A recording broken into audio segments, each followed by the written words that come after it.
Hi, ഇന്ന് ഞാനൊരു fried ചിക്കനാണ് ഉണ്ടാക്കുന്നത്. എങ്ങനെയാണെന്ന് നോക്കാം.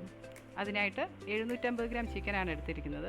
നന്നായി കഴുകി 3/4 ടീസ്പൂൺ ഉപ്പ്, 2 teaspoon pepper powder, 1 teaspoon garlic powder, 1 table spoon vinegar, ഇതെല്ലാം കൂടെ ചേർത്ത് നന്നായിട്ട് മിക്സ് ചെയ്യാം. ഈ ചിക്കൻ 2 മണിക്കൂർ മാരിനേറ്റ് ചെയ്യാനായിട്ട് ഫ്രിഡ്ജിലേക്ക് മാറ്റി വയ്ക്കാം. അതിനുശേഷം ഒരു പാത്രത്തിലേക്ക് 1 കപ്പ് മൈദ, 2 ടേബിൾ സ്പൂൺ കോൺഫ്ലവർ, 1/2 ടീസ്പൂൺ ഉപ്പ്, 1 table spoon soya sauce, 1/4 teaspoon Kashmiri chilli powder, ഇതെല്ലാം കൂടെ യോജിപ്പിച്ച് കുറച്ച് വെള്ളം ഒഴിച്ച് ദോശമാവിൻ്റെ അയവിൽ കലക്കി വയ്ക്കാം.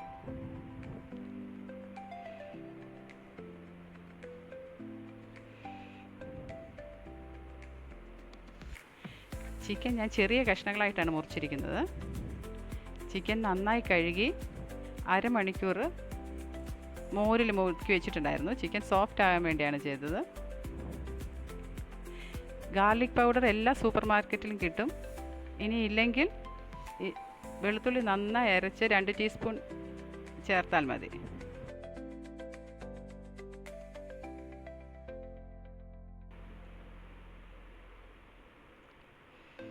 ബാറ്റർ റെഡിയായി.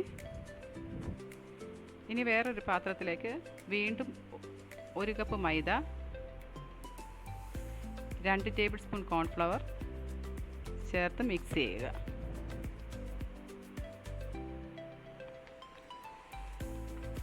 ഇത് മാറ്റി വയ്ക്കാം. ഇനി സ്റ്റൗ കത്തിച്ച് ഒരു പാൻ ചൂടാക്കി ചിക്കൻ വറുക്കാൻ ആവശ്യമായ സൺഫ്ലവർ ഓയിൽ ഒഴിക്കാം. ഇനി മാരിനേറ്റ് ചെയ്ത ചിക്കൻ ബാറ്ററിൽ മുക്കി മൈദ കോൺഫ്ലവർ മിക്സിലേക്ക് നന്നായി കോട്ട് ചെയ്യണം. എല്ലാ വശവും നന്നായിട്ട് പൊടികൾ തേച്ച് പിടിപ്പിക്കണം. എല്ലാ കഷ്ണങ്ങളും ഇങ്ങനെ ബാറ്ററി മുക്കി പൊടികൾ മുക്കി മാറ്റി വയ്ക്കാം. ചിക്കൻ കഷ്ണങ്ങളെല്ലാം ബാറ്ററി മുക്കി പൊടികളിൽ കോട്ട് ചെയ്ത് വെച്ചിട്ടുണ്ട്. എണ്ണ ചൂടായിട്ടുണ്ട്. ഇനി ചിക്കൻ കഷ്ണങ്ങൾ ഓരോന്നായിട്ടിട്ട് വറുത്തെടുക്കാം.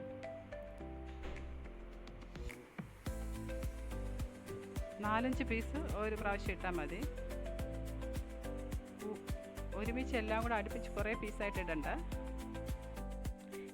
മീഡിയം ഫ്ലെയിമിലാണ് വയ്ക്കേണ്ടത്.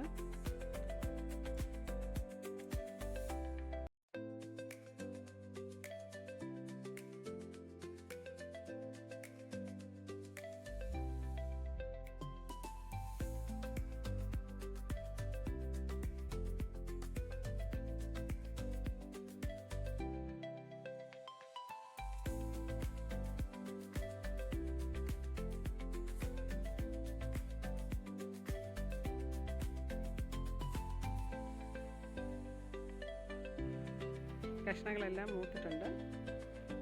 ഇനി എണ്ണയിൽ നിന്ന് മാറ്റിയെടുക്കാം. അങ്ങനെ ബാക്കിയുള്ള ചിക്കനും ഇങ്ങനെ വറുത്തെടുക്കാം. ഇതിനധികം ചേരുവകളൊന്നും ചേർത്തിട്ടില്ലെങ്കിലും നല്ല ടേസ്റ്റി ആയിട്ടുള്ളൊരു ചിക്കൻ ഫ്രൈ ആണ്. ചിക്കൻ റെഡി ആയിട്ടുണ്ട്. Thank you.